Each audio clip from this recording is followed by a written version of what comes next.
Shadow of truth, सच का साया, episode 1।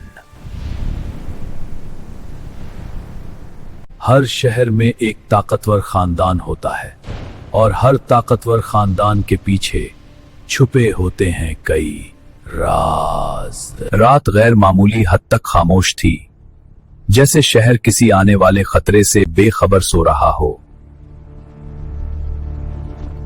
कभी कभी खतरा दरवाजा खटखटाता नहीं, खामोशी से अंदर आ जाता है। इस रात कोनिश कोई था जो इस इमारत में दाखिल हो चुका था, मगर इसका मकसद क्या था?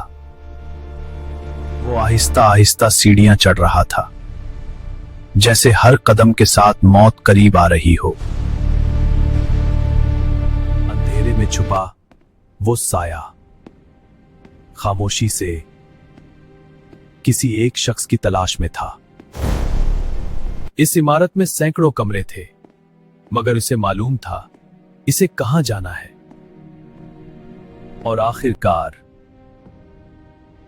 वो उस दरवाजे तक पहुंच गया जहां सब कुछ खत्म होने वाला था। तुम यदि क्या चाहते हो और यहां क्या लेने आए हो?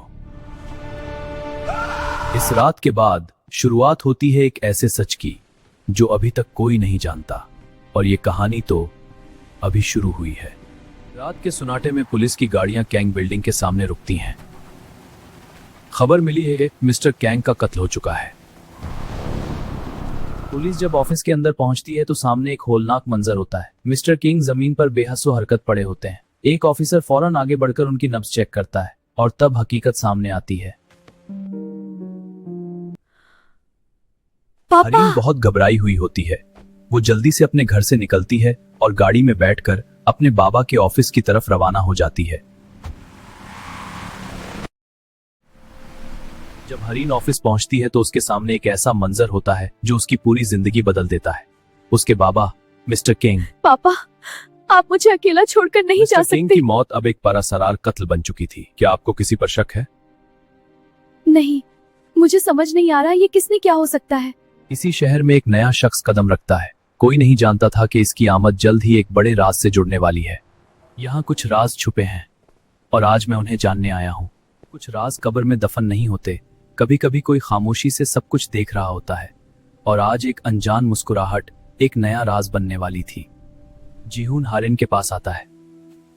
अगर तुम अपने बाप की मौत का राज जानना चाहती हो तो इस पत्ते पर आ जाना। ये कौन लड़का था और ये मेरे पापा को कैसे जानता है? क्या मुझे उसकी बात मानकर उसके बताए हुए एड्रेस पर जाना चाहिए? अगर ये सब सच है तो मेरे पापा की मौत सिर्फ एक हादसा नहीं थी।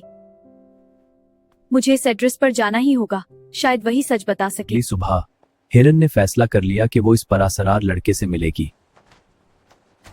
वो लड़का आखिर है कौन और मुझे यहाँ क्यों बुलाया हिरन है? की नजरें पूरे रेस्टोरेंट में इस बरासरार लड़के को तलाश कर रही थी। वो अभी तक नहीं आया, या शायद वो पहले से यहाँ कहीं बैठा हुआ है। मैं यहाँ पर हूँ। ओ, तो तुम यहाँ पर हो? हिरन का दिल धड़क रहा था। हर कदम के साथ वो जानना चाहती थी कि ये लड़का कौन है और क्यों इसे यहाँ बुलाया गया। क्या तुम कुछ खाना चाहोगी? मैं तुम्हारे लिए कुछ मंगवाऊं?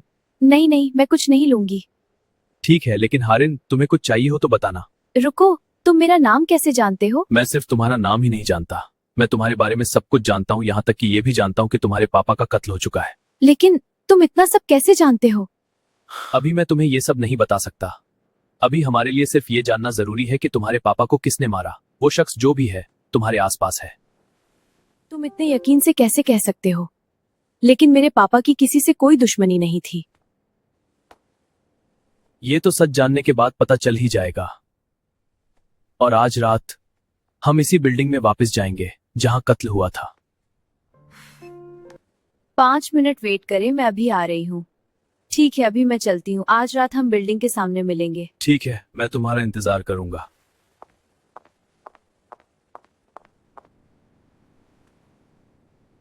आज रात शायद सच सामने आ ही जाए।